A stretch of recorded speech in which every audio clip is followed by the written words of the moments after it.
Hi, I'm Graham and welcome to the Blu Ray pickup video for July 2017. There's been a couple of sales on this month that really hammered my wallet. One being the Arrow sale that started not that long ago that really did give a couple of box sets that I've been dying to pick up for a wee while, so it gave me that wee urge to pick them up. Then there is the HMV 2 for 15 Premium Collection, which, as you're about to see, I went a little bit nuts on. And I've already watched a few of them, so I'm having a real fun with them. And then some odds and ends. There's a Criterion, there is a BFI collection, and there's just a couple of random. So let's just get stuck in and see what I picked up this month. First up, something I've never heard about, Honeymoon. This was on Amazon for a ridiculous price of about $150, I think it was. I checked the reviews, seems pretty good.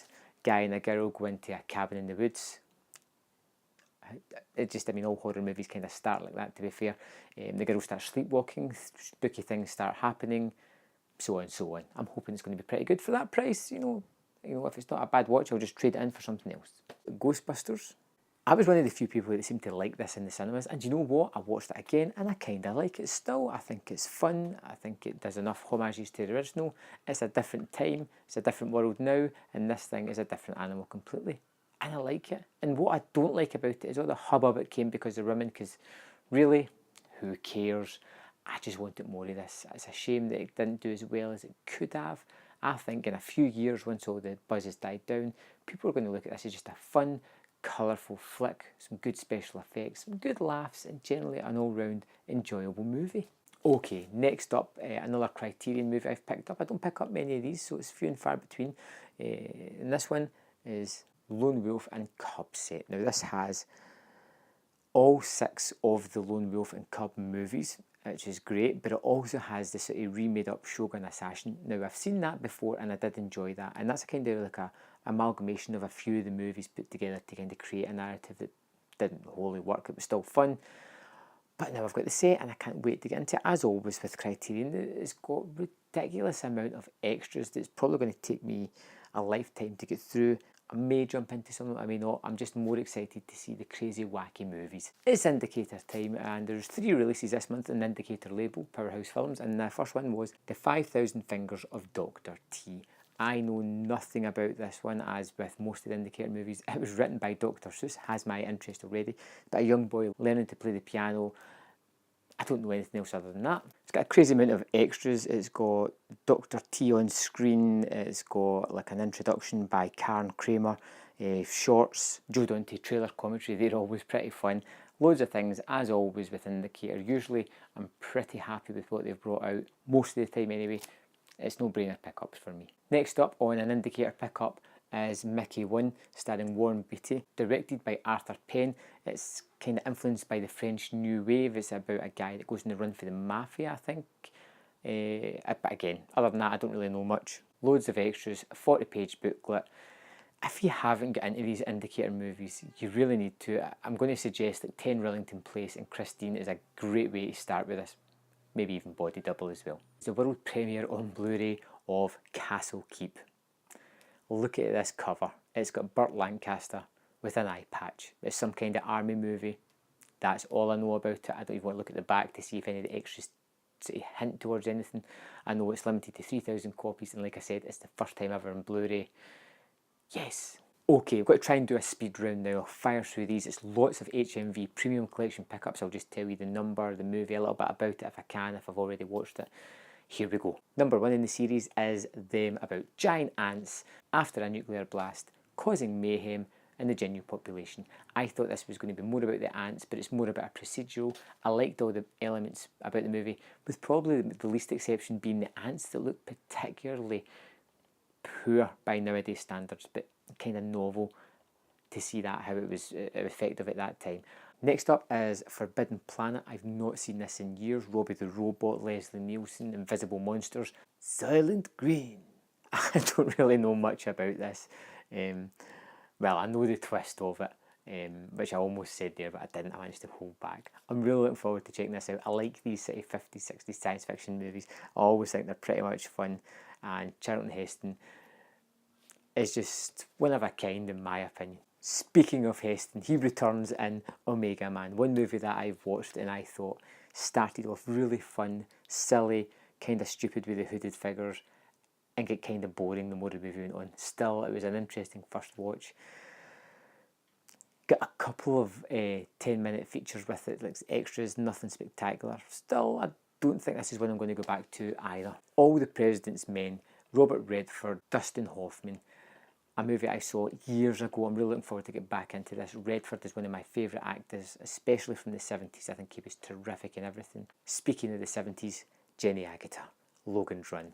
Fantastic movie. Once you hit 30, your time on this earth is deemed void and you are disposed of. It's a weird, wacky premise. I like it. I think the second half is not as much fun as the first half, but it's still a good flick. Gremlins 2, the new batch. I love Gremlins 2. What a wacky way to take the Gremlins movies. Going away from that sort of dark, brooding first movie, and then moving into the second one, which is a bit more family friendly, a little bit more fun, a little bit more wacky, a little bit more Looney Tunes. I love it. I love the sort of differences between the first two movies, and now I'm glad to have the second one finally on Blu Ray. We've all got that one movie that we just haven't watched. King Kong, I've seen parts of it. I've not seen all of it. It's something that I need to rectify. This has got quite a lot of extras on it. For most of it, it's got a commentary by Ray Harryhausen and other people. King Kong feature, RKO production, the making King Kong, test footage with commentary by Harryhausen, Lost Spider Pit sequence, theatrical trailer. It has got a booklet with it that's rather large as well. This is a no-brainer for any kind of film fan. One that I have seen, and it's been a while, is The Adventures of Robin Hood. I remember this being so much fun. It's colourful, the trees don't even look real, but yeah, it's still a fun story. Again, it's got a commentary, vintage newsreel, Leonard Maltin hosts something or other, don't know, but you know, this is another essential one for me. Excalibur for John Boorman. Now this only has one extra, which is a commentary by Boorman himself. I think Excalibur is a terrific movie. It's wacky, it's out there, and it's just absolutely gorgeous. I think it's terrific. If you haven't seen this, you need to check this out. H.G. Wells' The Time Machine. For some reason, the booklet in this, or the DVD case, has a picture from Time After Time. Now, whoever did that deserves a round of applause or to be sacked, one of the two. I'm not too sure. It's a wacky movie. If you've seen Time After Time, you'll know why. I've not seen The Time Machine in years. It comes with a behind-the-scenes documentary and it comes with a theatrical trailer. Outland is terrific. Stars Sean Connery. It's directed by Peter Hyams. It is about a mining operation. It's a kind of western, even though it's set in space. It's a mystery. It's terrific. I've already watched this twice. I've listened to the audio commentary as well, which is pretty fun. It's just Hyams himself having a love fest over Sean Connery, and it's terrific. The production values are still amazing just now, and it's got the theatrical trailer on the disc, and that is great to watch that because that's not had any work done to it, and the difference between the trailer and the Blu-ray movie is unbelievable. Couldn't have watched the movie in that trailer form. It's just unwatchable, but you know, it's nice to see how much work was done on it. I have a faint remembrance of watching A Scanner Darkly a long time ago. I didn't really like it, but I'm a huge Linklater fan. It's time to give it a second chance. Why the hell wouldn't I? It's got a commentary by the man. It's got a theatrical trailer. It's got a short feature on it as well. Not a lot of extras, but enough to keep me happy. The last of the HMV Premium Collection pickups is The Dirty Dozen. I absolutely love this movie. Lee Marvin is terrific as this guy is in charge of these convicts who are sent on a suicide mission into Nazi-occupied Europe. And one of the best things about this disc is the bonus features. It comes with the 1985 sequel. Now, it's not great. I'd watched this previously on DVD, and I think it's just a great addition that they've just threw in a whole other movie. This is one of the biggest ones with extras. It's got commentaries, it's got new documentaries, it's got vintage featurettes, soundtrack remastered, theatrical trailers, all kinds of things. I love The Dirty Dozen. Now, with the help of Luke Ryan, I'm starting to get into some silent movies and some movies from earlier on that I've seemed to have neglected, so I'm picking up certain things whenever they're on deal, and one set that is just going out of print is the Carol Theodore Dreyer set. Now, I picked this one up. It's got Master of the House, Good Mothers, Day of Wrath, The Fight Against Cancer, The Village Church, They Caught the Ferry, Thor Division, Stormare Bridge, A Castle Within a Castle, Ordette and Gertrude. Wow, I didn't realise there was as many on this as that. It is littered with extras as well. It's got a lot of shorts, which some of them I just mentioned. It's got a fantastically thick booklet, but I've not even cracked open as yet. It's a nice slimline case as well, as you'll notice. It's just 4 discs in it that's got all these movies and shorts on them. This is one that I'm hopefully going to get to at some point. Maybe Luke will recommend it for my silent film school series that I'm doing on the channel. Another out of print one that I managed to pick up is Straight Arrow Rock. Now I managed to get this on eBay for a ridiculously low price, considering how kind of rare it is, and the prices that I've seen before have been way too high. It's kind of like a woman taking on mafia gangs and things like that. It's a series of 5 movies. It's limited to only 2,000 copies. It's got a little bit of a decent booklet that I've already looked through. It's got Blu Rays and DVDs, 2 Blues, 3 DVDs with these 5 movies on it.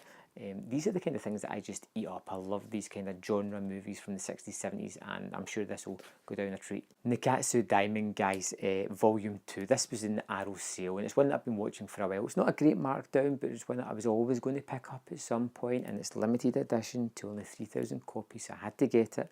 This one has got 3 movies on it. It has got Tokyo Mighty Guy, Danger Pays, and Murder Unincorporated. I think these ones are a little bit lighter than they were in the first volume. That's not necessarily a great thing, but I'm willing to give it a chance. I really like these movies and the fact that you get such a nice package with it. Another one that I've been watching for the longest while is Outlaw Gangster VIP. All 6 movies of the Outlaw Gangster. It's a series of Japanese movies about a man taking on the Yakuza, or within the Yakuza. It includes all 6 of the movies. It's limited to 3,000 copies. A visual essay covering the full series, which is something I really quite like. There's lots of effort put into these kind of things. As always with Arrow, these packages are tremendous. 6 movies, it's £25 in the Arrow sale. I've been waiting to get this for a while. There's only been one other set that I've been wanting to get more, and we'll get to that in a minute. So last and definitely not least, a movie set that I've been trying to get for the longest while. It's been over a year since it's been out. It's not out of print, but it's getting there. According to Arrow's update emails, you're 99% sold out, and I just went for it, and that is the American Horror Project Volume 1. It's got 3 movies on this. It's got The Premonition, The Witch You Came to See, and Carnival of Blood. I'll put it up there so you can see the kind of side of it.